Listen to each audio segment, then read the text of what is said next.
Hi guys, welcome to my YouTube Politics with Cheri Jacobus. Same name as my podcast on Patreon. So I hope you follow me here, subscribe, tell your friends to subscribe, and also my weekly podcast that you can find on Patreon. Appreciate it if you take a look at that as well. That's where I actually do interviews with newsmakers, politicians, journalists, pollsters, you name it, the whole nine yards.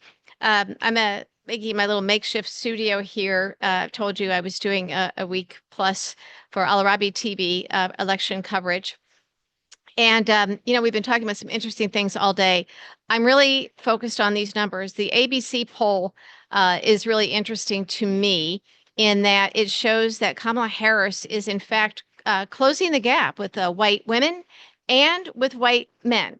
Now, that is significant. We know that in 2020, Biden lost white men by 23 points.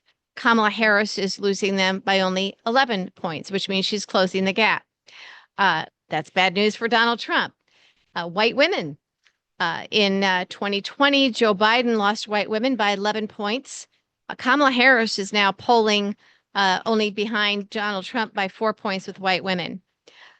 This is really a big deal because that seemed to be the one thing that you couldn't get past with Donald Trump. He seemed to have a hold on them. Now, it's true that it's educated white people, educated white women that mostly support Kamala Harris, but there's been indications that she's been cutting into the non-college white women vote just a little bit. And I do think that this push that says, look, ladies, your husband, your boyfriend, your father, your brother, your MAGA man in your life doesn't know who you're going to vote for. They don't see your vote. You can vote however you want. You can pull that lever for Kamala Harris, and you don't have to tell them. I think that that's a thing, not just because it's clever. I think it's a thing in this final stretch because I think there's some internal uh, data showing them that some of these women can be gotten. And as you hear me say all the time, closer elections are won or lost in these margins, and we don't need all of them. We just need a few of them. That is significant. We know that Donald Trump has that Puerto Rican vote is now almost exclusively going to Kamala Harris after his uh, hate rally that he had at Madison Square Gardens. And if we discussed before, that seems to be where the internal data that the Harris campaign has. They're telling reporters that late breaking voters are going her way because of the shenanigans and the horrible crap that happened at that rally. And yes, it's happened before. But I think people are on edge with this election.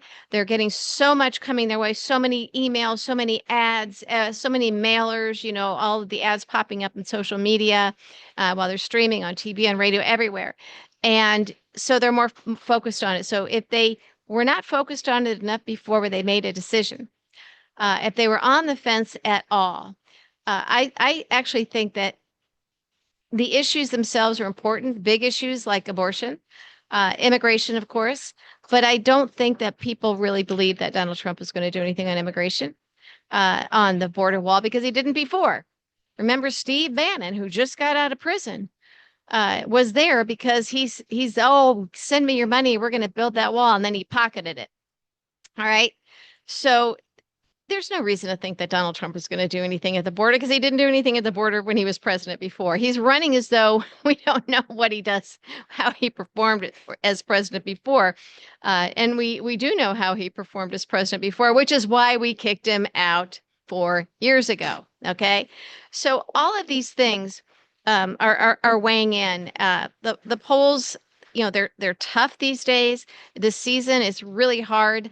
I've had pollsters on my podcast recently. Last week I had Ron Fauché on. He said he did not which way this was going, but I think in the past week things are inching towards Kamala Harris. That said, I'm concerned that there's no blue wall. Don't think there's a red wall anymore, but there's no blue wall because it is tied in Michigan and Pennsylvania, and it shouldn't be. And she needs to win those states.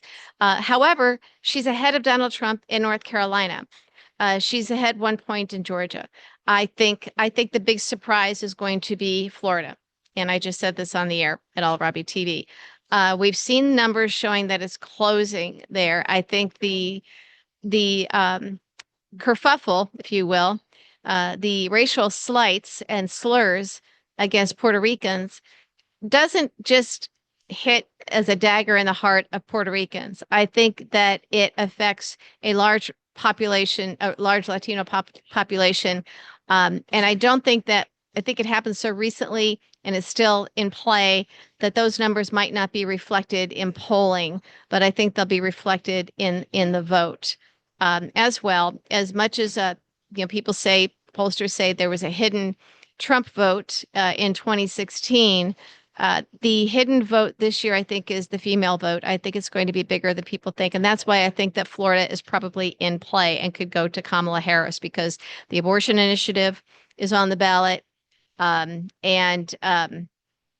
Basically, some of the stuff that Trump has been saying, I think that his disgusting behavior with the microphone, I think the comments about Arnold Palmer. And then just today, he's out there saying that he wants to shoot journalists. He talked about having a firing squad for Liz Cheney, and then him saying afterwards, "Oh no, I didn't mean it that way. You know what? We're sick of that. We know what you meant."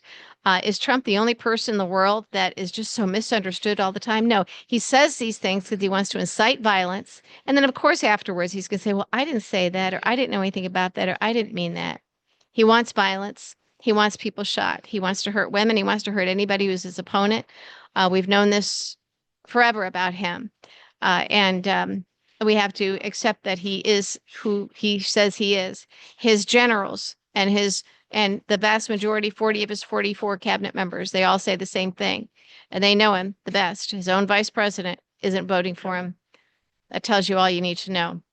And I don't know. I think that maybe at long last, even though Merrick Garland has done his damnedest to make sure that Trump could run again, even with his multiple crimes and treason, even with piles and piles of classified stolen documents sitting in his shitter in Mar-a-Lago. Thank you, Jasmine Crockett, for that, by the way. Maybe it's finally catching up with him. Not enough, but just enough. Just enough. But yeah, expect violence if when he loses on Tuesday and after Tuesday. And we'll talk about that a little bit more. But for now, keep your fingers crossed, keep working, and try not to let it get to you too much. Famous last words there, right? See ya.